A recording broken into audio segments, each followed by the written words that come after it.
Apa nih? Astagfirullahaladzim. Ya tuh gue tidak kejadian gedor. Astagfirullahaladzim, kamu ini berdosa banget.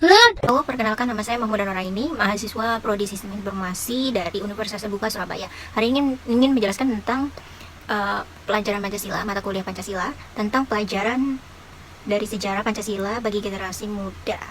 Kita sebelum masuk ke pembelajarannya, kita setidaknya flashback ke awal-awal terbentuknya Pancasila.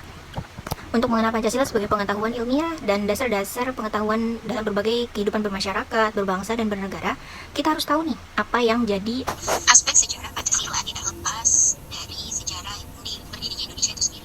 Perumusan gagasan filosofi bangsa dan bernegara dipengaruhi oleh konteks budaya, sosial, politik, dan itu terjadi pada zamannya. Pancasila menjadi sistem bernegara dan dasar negara yang perlu kembali dipelajari oleh setiap generasi bangsa, terutama untuk menjadi landasan dalam hidup bermasyarakat, berbangsa, dan bernegara.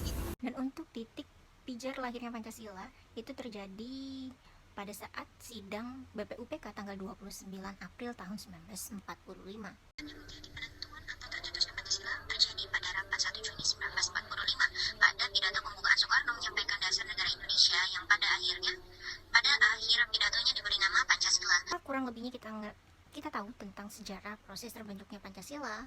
Kita juga harus tahu nih apa saja yang terjadi atau yang menjadi aspek-aspek di dalam Pancasila. Pertama adalah fase pengukuhan.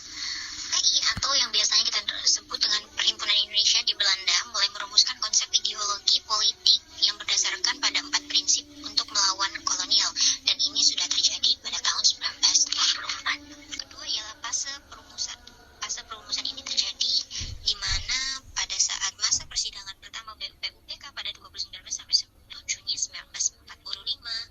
Fase ketiga ialah fase pengesahan. Setelah perumusan rancangan dasar negara selesai disusun, berbagai peristiwa politik pun terjadi. Hal tersebut membuat perencanaan yang sebelumnya telah disusun menjadi berubah. Setelah kita mengerti tentang sejarah dan seluk-beluknya akhirnya Pancasila menjadi falsafah sebuah negara, falsafah negara Indonesia, kita juga harus tahu nih perkembangan Pancasila dari masa ke masa.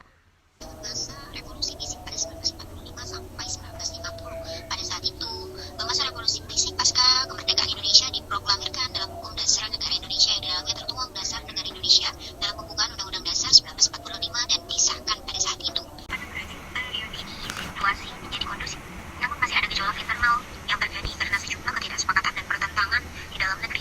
Krisis ekonomi juga terjadi pada periode 1959 sampai 1965. Proses menjalankan pemerintahan mengalami persoalan di dalam negeri, terutama gejolak menghadapi berbagai macam perlawanan dan pemberontakan di beberapa daerah Indonesia itu sendiri. Masa Orde Baru 1966 sampai 1998. Pada tahun 1968, Presiden Soeharto yang menggantikan Presiden Soekarno mengeluarkan instruksi Presiden tentang tata cara pembacaan Pancasila yang menjadi panduan dalam pengucapan Pancasila sebagai dasar negara. Pada tahun 1965, terjadi praktik politik kekerasan, yang dimana Soekarno akhirnya dianggap tidak mampu mengendalikan situasi. Akhirnya diminta mundur sebagai kepala negara oleh MPRS beberapa tahun kemudian. Akibat peristiwa tersebut, Pancasila kembali diuji untuk tegak berdiri sebagai ideologi negara. Peringatan terhadap peristiwa kekerasan itu kemudian dihormati sebagai Hari Kesaktian Pancasila. Pada tahun 1998, seiring dengan lengsernya Presiden Soeharto dari kursi kekuasaan, MPR membuat ketetapan bahwa Pancasila sebagaimana dimaksud dalam pembukaan Undang-Undang Dasar 1945 adalah dasar negara dari Negara Kesatuan Republik Indonesia, harus dilaksanakan secara konsisten dalam kehidupan bernegara. Yang terakhir kita masuk pada masa sekarang atau masa pasca reformasi 1998. Pada periode awal reformasi terjadi gejolak sosial dan politik yang terus-menerus. Hal ini menyebabkan Pancasila terabaikan nilai-nilainya. Dengan demikian, Presiden Joko Widodo mengembalikan pengertian Pancasila pada semangat aslinya, semangat Pancasila pada tanggal 1 Juni 1945. Di situ menjadi jelas bahwa Pancasila tertanam di buminya bangsa Indonesia merdeka. Dalam aliran darahnya perjuangan melawan kolonialisme, ditanam sarinya keberagaman budaya bangsa. Pancasila adalah dasar mengapa kita semua bisa di sini sebagai bangsa Indonesia. Mungkin sekian dulu video penjelasan tugas Pancasila. Kurang lebihnya mohon dimaafkan. Terima kasih.